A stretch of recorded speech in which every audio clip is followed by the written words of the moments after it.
Warning, this video is not targeted to kids and may be inappropriate to younger audiences. Your discretion is advised.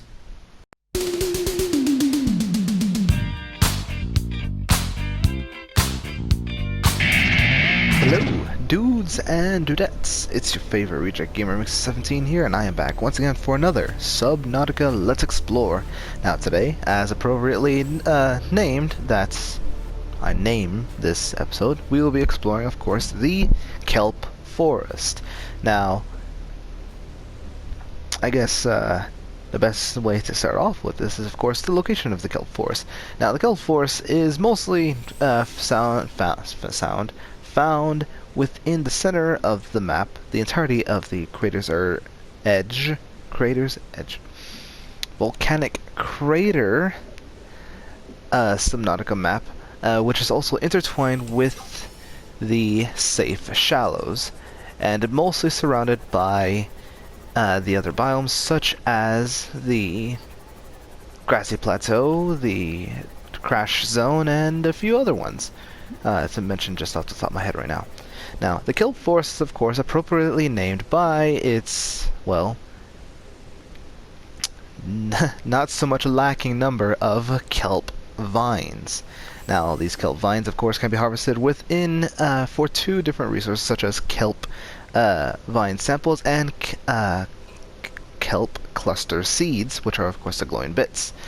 The kelp forest has one known predator, being, of course, the stalker, and very few tiny bits of other herbivore life forms, such as, of course, the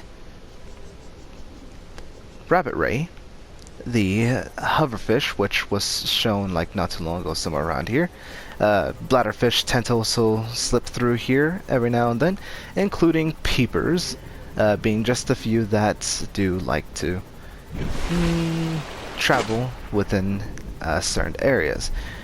This place has also been known to have a variety of resources, of course, one of which being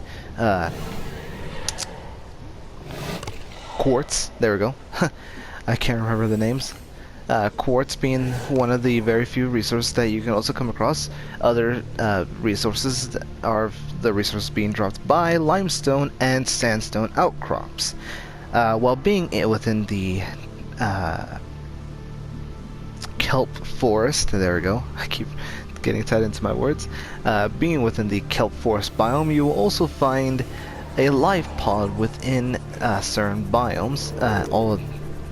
Since the map is constantly the same, these life pods will usually summon in at the same area, one of which that I will not find as of this moment, since I cannot show you a visual representation on where exactly on a certain map.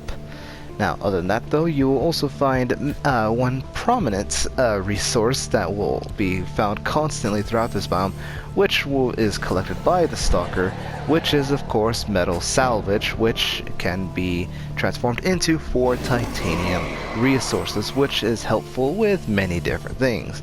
Other than that, you will find some smaller bits and pieces here and there that will have very useful blueprints, as you can clearly see, like I mentioned about the metal salvage. Other than that, though, this is where you'll typically find your first ever eggs, which I think was found somewhere down here, which of course is the stalker egg. Oh, and a peeper stuck right there. There it is.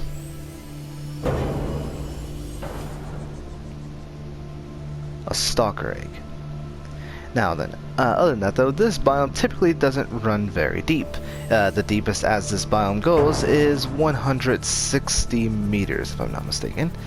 And other than that, it is generally a somewhat safe area to at least live in, to a degree. The only problem is, of course, the pesky neighbors, that is the stalker, which also has a tendency to steal other various small equipment, such as cameras from observer stations. And that is really about it when it comes to, well, this biome. So yeah, that's just a bit of a little bit of a description, including exploring a tiny bit of what exactly the kelp forest is. So, without further ado, this is where I will be ending off the kelp forest exploration, and probably get away from these pesky neighbors, of which they need to go away.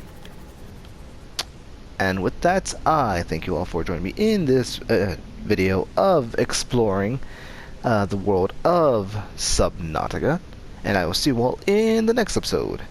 Goodbye.